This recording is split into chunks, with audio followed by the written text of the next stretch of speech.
What if I told you there's a country on Earth right now where the government buys one Bitcoin every single day?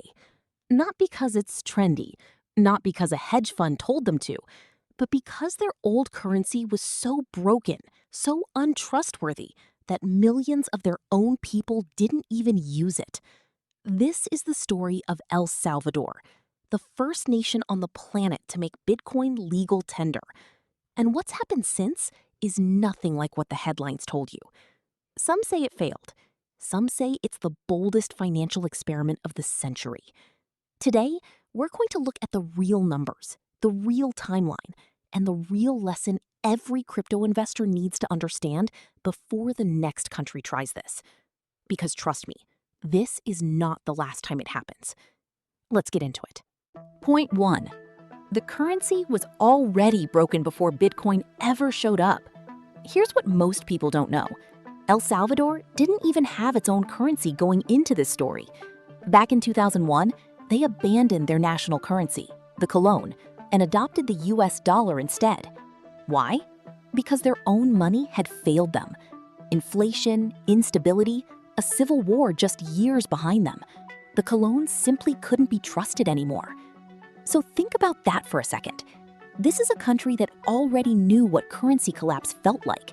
They'd lived it once. And even after dollarizing, the deeper problem never went away: access. More than 70% of Salvadorans didn't have a bank account. Think about that. 7 out of 10 people locked out of the modern financial system entirely. No debit card, no savings account, no way to receive money digitally.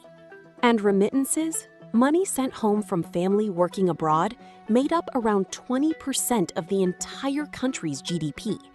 1 in $5 in that economy was coming from a relative in the US, wiring money home through services that took massive cuts, sometimes up to 20% just gone, vanished into fees. So when President Nayib Bukele stood on a stage in Miami in June 2021 and said Bitcoin would become legal tender, he wasn't gambling on a meme. He was answering a question his country had been asking for 20 years. How do we give our people a financial system that actually works for them? Point 2. This wasn't a slow rollout, it was a sprint. Just days after that Miami announcement, El Salvador's legislature voted. 62 out of 84 lawmakers said yes. And by September 2021, Bitcoin was law. Businesses were required to accept it. The government built a digital wallet called Chivo, gave every citizen who signed up $30 in free Bitcoin just to get started, and rolled out Bitcoin ATMs across the country. For a moment, El Salvador became the center of the crypto universe. Bitcoin conferences moved there. Investors flew in. Bukele became this strange, almost cult-like figure in crypto circles. The president live-tweeting Bitcoin purchases from his phone like a trader watching charts at 2 a.m. But here's the part that gets left out of the highlight reel. Adoption on the ground was rocky, really rocky. The Chivo wallet had technical issues. Some people didn't trust the tech. Others didn't trust the volatility. Because let's be honest, watching your grocery money swing 10% in a day is a lot to ask of someone living paycheck to paycheck. By 2024, studies showed the vast majority of Salvadorans, over 90%, still weren't using Bitcoin for everyday transactions. So was it a failure? Hold that thought, because the story doesn't end there.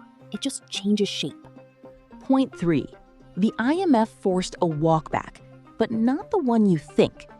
In early 2025, El Salvador's government agreed to a $1,400 million loan deal with the International Monetary Fund. And one of the conditions? Scale back the Bitcoin experiment. The IMF had been warning since 2022 that forcing an entire population to accept a volatile asset as payment was risky. So El Salvador's Congress amended the law. Here's the exact detail that matters, because most headlines got this wrong. Bitcoin didn't stop being legal tender. What changed was this: businesses are no longer required to accept it. It became optional, voluntary. You could say El Salvador didn't abandon Bitcoin, they just stopped forcing it on people who weren't ready. And that's actually a really important lesson if you're watching this as someone who believes in where crypto is headed.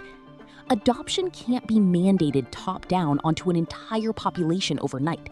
It has to be earned, city by city, wallet by wallet, transaction by transaction. What El Salvador did was correct course without abandoning the vision.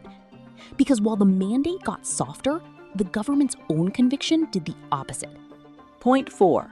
While the media said failure, the Treasury kept growing every single day. This is the part that should genuinely give you chills if you're a long-term holder. Since 2021, Bukele made a public commitment: buy 1 Bitcoin every single day, no matter what the price is doing. Green candle, red candle, doesn't matter. 1 Bitcoin every day, like clockwork. As of early 2026, El Salvador's national treasury holds over 7,600 Bitcoin. At today's prices, that position is worth hundreds of millions of dollars, and it's sitting in substantial profit. A small Central American nation with a GDP smaller than most US cities is now running what amounts to a sovereign Bitcoin fund, acting less like a struggling economy and more like an early institutional investor who never sold the dip. And it's not just the balance sheet. Tourism tied to the Bitcoin Beach brand has surged, some regions reporting growth of up to 300%, driven by crypto-curious travelers, digital nomads, and investors who want to see the experiment with their own eyes. The country even issued something called Volcano bonds, tied to Bitcoin-powered geothermal mining to fund infrastructure. Whatever your opinion on the politics here, this is a country rewriting its own economic identity in real time, using Bitcoin as the pen. Point 5. This is bigger than one small country. This is the blueprint. Here's why this story actually matters to you, wherever you're watching from. El Salvador proved something that no white paper, no Twitter thread, no YouTube video could ever prove on its own. A sovereign nation can legally integrate Bitcoin into its financial system and survive. Adjust, yes. Get pressured by institutions like the IMF, yes.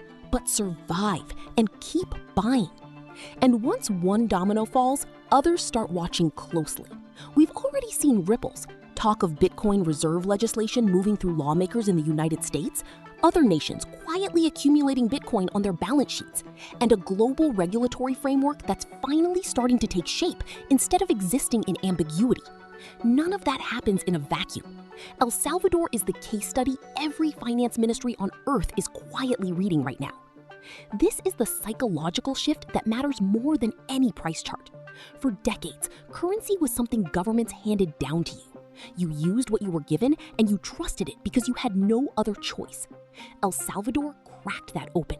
They showed a population that had been failed by money once before that there's another option.